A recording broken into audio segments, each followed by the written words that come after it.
Au moment où je vous tourne la vidéo, ça fait 5 heures à peu près que ça a été publié et tout ça s'est passé sur Instagram. Donc aujourd'hui on va parler de Emma Cake-Up et de son shooting nu qui aurait été piraté.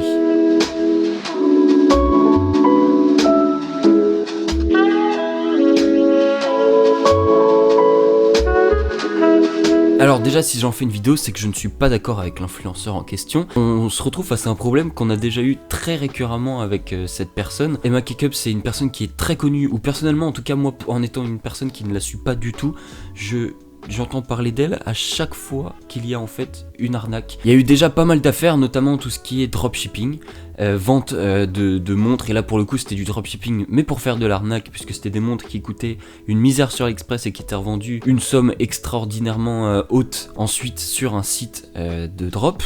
Donc ils avaient passé tout ça pour le site d'un ami qui vendait, etc. Et derrière, c'est eux qui récupéraient les bénéfices. Au niveau de la malhonnêteté, je pense qu'on est à un niveau assez exceptionnel. Et là, pour le coup, on parlera pas de son copain parce qu'il n'est pas directement impliqué dedans, bien que je pense qu'il peut y avoir aussi de ses conseils et de son influence là-dedans.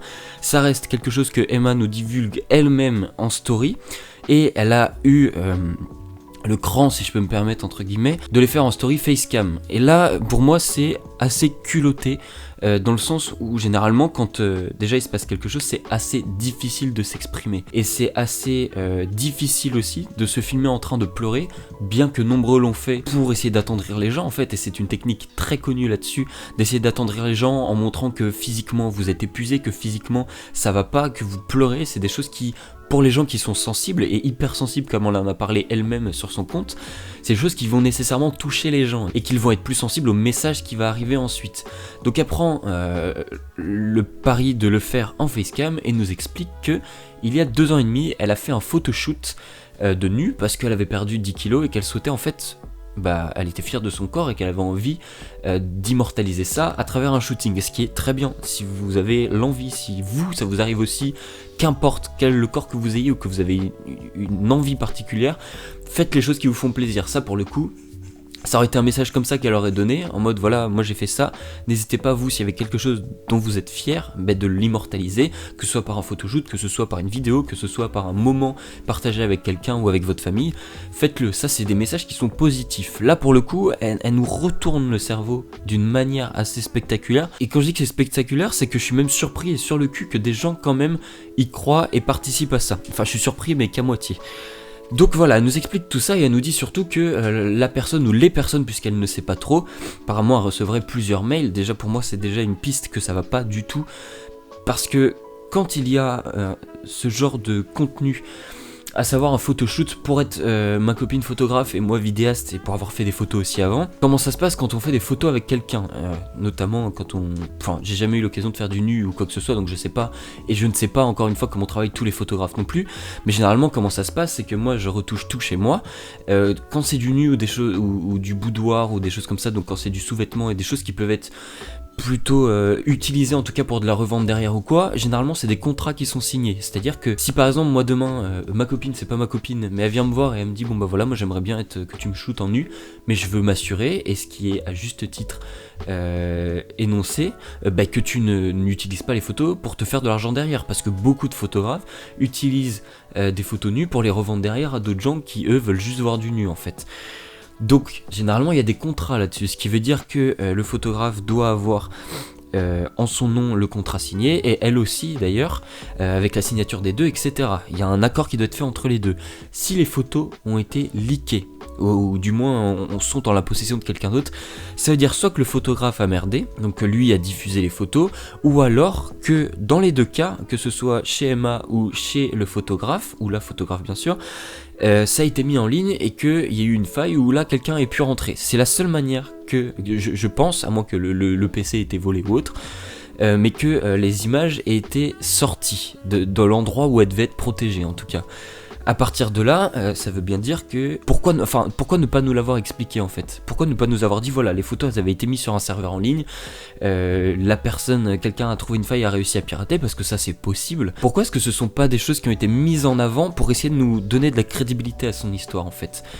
Autre chose qui manque un peu de crédibilité, c'est encore une fois pour revenir au fait qu'il y ait plusieurs mails en fait qui étaient envoyés par plusieurs personnes de ce qu'on comprend de ces stories, c'est que je vais vous afficher un screen, mais si vous constatez l'heure d'envoi, enfin du moins de réception du mail et l'heure du screen, c'est fait à 24, et bien il y a seulement 3 minutes d'écart entre l'envoi du mail, enfin la réception du mail et le screen de ce mail en question justement. Je veux bien croire que ça a été fait un autre jour ou une autre semaine ou un autre mois ou quoi que ce soit, apparemment c'est un mail qu'elle aurait reçu la veille, mais il me semble que c'est quand même d'une réactivité assez extraordinaire, ce qui est possible bien sûr, mais moi ça me met aussi la puce à l'oreille.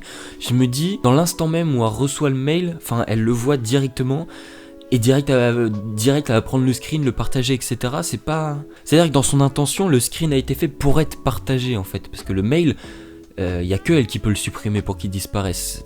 Donc ça a été fait très rapidement, comme s'il fallait vraiment prouver, encore une fois, que ce qu'elle disait était vrai. Moi, ce qui m'intéresserait, parce qu'on peut encore croire au côté plausible de son histoire si elle a encore des choses à défendre, ce qui m'intéresserait en fait, c'est vraiment d'avoir le vrai mail original qui a été envoyé, puisque du coup, si elle screen tout, si elle screen l'ensemble des messages qu'elle reçoit, comme elle l'a fait pour nous montrer des preuves, ou pour elle, pour avoir les preuves, pour pas que ça se supprime ou quoi, elle doit avoir les screens aussi des premiers mails qu'elle a reçus. Moi, je serais intéressé à voir les dates des envois des premiers mails, puisque c'est un shooting qui date d'il y a 2 ans et demi. Également, j'aurais été prêt à essayer de faire un comparatif entre sa tête d'il y a 2 ans et demi, parce que physiquement, on a remarqué des différences sur son compte, sur les photos qu'elle postait il y a 2 ans et demi et les photos qu'elle poste aujourd'hui, que ce soit par rapport au maquillage, que ce soit par rapport au physique, par rapport à tous les traits du visage, on voit une différence. Je ne vais pas les payer 24 balles pour l'avoir en plus à poil, parce que j'en ai rien à foutre, et je ne vais pas les m'amuser à comparer les deux. Donc, si jamais des gens qui ont accès, qui ont payé son Mims, je crois, qui ont payé ce site-là. Donc Mime, pour ceux qui ne connaissent pas, c'est un équivalent de OnlyFans, c'est-à-dire que vous pouvez poster du contenu que les gens vont payer pour voir. Et bien si jamais des gens y ont accès et qui regardent cette vidéo, je vous invite vivement à faire le comparatif vous de votre côté, et si vous avez moyen de flouter ou de couper et de mettre juste par exemple la tête des deux pour faire un comparatif, et bien ça serait intéressant de voir s'il y a vraiment un lien ou si ça peut être plausible encore une fois, que c'est vraiment un shoot qui date, etc. Et il me semble pas, après je ne suis pas assidûment à son compte, mais qu'elle ait parlé d'avoir fait un shoot nu, j'aurais été influenceur à son stade là, j'aurais partagé ça, en mode, voilà, j'ai fait aujourd'hui un shoot pour exprimer le fait que je suis fier du corps que j'ai aujourd'hui, je l'ai fait, voilà, etc. Passer un message positif, comme je vous l'ai dit en début de vidéo. Là, ça n'a pas été le cas, sauf erreur de ma part, je vous laisserai me corriger dans l'espace commentaire. En tout cas, j'aurais trouvé ça plus logique, enfin, dans la démarche qu'elle a, à vouloir tout véhiculer, à vouloir faire passer des messages, à vouloir peut-être un peu trop faire passer des messages qui sont parfois très maladroits, eh bien, ça ne m'aurait pas semblé si bête qu'elle le partage aussi. Autre chose qui me dérange un peu, c'est sa manière vraiment d'essayer de retourner le cerveau des gens, à insulter, à faire semblant de pleurer, à avoir un jeu d'acteur juste incroyable, et qui aussi est cramable à 1000%. Je comprends pas à quel point on est capable, alors qu'on a une influence monstrueuse sur les réseaux, alors qu'on a des thunes de côté monstrueuses aussi, et j'en suis persuadé que personne n'aille me dire qu'elle n'a pas de thunes, c'est impossible, j'en suis désolé, c'est impossible. Comment on peut en arriver à ce point-là? Franchement, c'est ridicule, j'ai honte pour elle, j'ai honte pour tout le contenu qu'elle peut poster, pour mais l'ampleur, l'accessibilité, enfin comment dire, pour l'influence qu'elle a. En fait, je trouve ça scandaleux d'utiliser autant de puissance médiatique pour faire autant de merde. C'est-à-dire que quand t'as un rat pareil, il vaut mieux que t'ailles te terrer chez toi et que tu profites de ce que t'as déjà eu. Je pense que baiser les gens 1 fois, 2 fois, 3 fois, ça suffit. Faut peut-être arrêter un moment entre le dropshipping, mais full arnaque pour le coup, parce que le dropshipping, je préfère le préciser, mais c'est de l'arnaque que dans ces cas-là, dans le sens où vraiment vous prenez un produit cheap et que vous le revendez super cher. A l'inverse, le dropshipping, pour moi, ça va être par exemple, ce micro-là coûte 80 € sur un site, je vais le mettre peut-être un peu plus cher, peut-être 90, 95, tout en fonction du bénéfice que vous voulez faire derrière, mais le but c'est d'en faire un beau packaging, de le vendre, en fait d'utiliser un site pour vendre ensuite depuis chez le fournisseur, c'est-à-dire que le fournisseur lui crée l'objet et vous êtes l'intermédiaire du site pour vendre. Là ça c'est du dropshipping, et c'est un dropshipping différent de celui qui a pour but de vous arnaquer, au moins que vous puissiez faire la différence là-dessus. Autre gros problème qu'il y a, c'est que utiliser des problématiques comme celle-ci qui ont déjà été vécues, je pense à Monsieur le V12 et Pink Geek qui ont déjà eu ce cas-là, et qui n'ont pas du tout géré la chose de la même manière, ce qui me fait encore plus penser à du fake, et ben ça dessert énormément cette cause-là. C'est-à-dire que c'est comme utiliser par exemple la fin dans le monde pour faire une énorme cagnotte, et que derrière vous récupériez toute la thune pour vous et que vous l'étaliez comme jamais et que ça se sache, vous décrédibilisez tellement ces causes-là, vous décrédibilisez la personne qui derrière va essayer de le faire, qui... Enfin, je comprends pas. C'est-à-dire que vous entraînez tout le monde dans votre merde juste pour vous faire de la thune. Et en être au point de faire semblant de pleurer, en être au point de faire payer 24 balles les photos à poil, alors qu'en fait, je pense très sincèrement que si si on veut la trouver à poil en fait sur internet, il y a juste à aller sur son compte Instagram.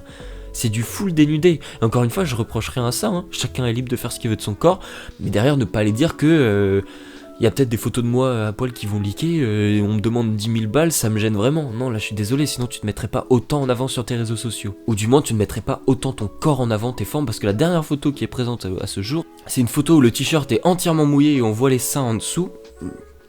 Qu'est-ce qu'il y a de plus à cacher ou à montrer en fait là-dedans? Et dans sa story, elle dit en insultant les gens que si on voulait voir, en tant que gros porc et gros pervers, si on voulait voir ces nichons, on allait payer 24 €, bande d'enculés. Il me semble que c'est un truc dans le genre. C'est très poétique et à la fois très sympathique puisqu'on peut déjà voir ces nichons, comme elle le dit si bien, sur son compte Instagram et sur sa dernière photo. Tout ça pour vous dire que je pense qu'il faut arriver à prendre énormément de recul sur ce qui nous est divulgué. Et ça, on nous l'apprend pour tout, que ce soit par les médias les plus connus qui passent à la télé, le journal, etc., les informations qui nous sont divulguées. Il y a des gens qui sont là pour nous prendre pour des cons, qui veulent absolument faire de la thune, quitte à être des rats. Et bah personnellement, je vous invite vivement à boycotter ces gens-là. Là, il faut bien se rendre compte qu'on est sur un type de manipulation qui est abusif. Et là clairement, en fait, elle manipule les gens, elle vous manipule, sauf si vous êtes capable de voir ce qu'il y a derrière et de réfléchir aussi, ce que je vous souhaite grandement. Mais pour tous ceux qui sont pas ouverts et qui se posent pas la question et qui croient aveuglement aux gens, faites très attention. Les gens sont... Surtout que elle, c'est pas la première fois. Pour le coup, c'est pas la première fois qu'elle le fait. Elle a même été capable d'utiliser des propos racistes envers les Asiatiques. Et vraiment, mais là pour le coup, c'était d'un niveau mais assez monstrueux. Et derrière, de faire une story pour s'excuser en disant qu'elle est antiraciste et antisémite. J'ai pas les mots, c'est vraiment compliqué de se dire après que cette personne, vous pouvez lui faire confiance en fait.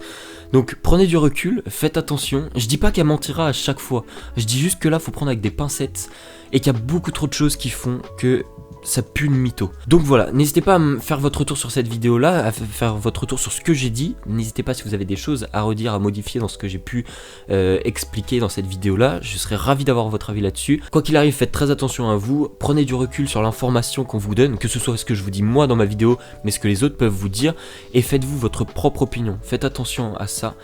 Et sur ce, je vous souhaite à tous de passer une très bonne journée, une très bonne soirée, et on se dit à très bientôt pour une nouvelle vidéo. Portez-vous bien.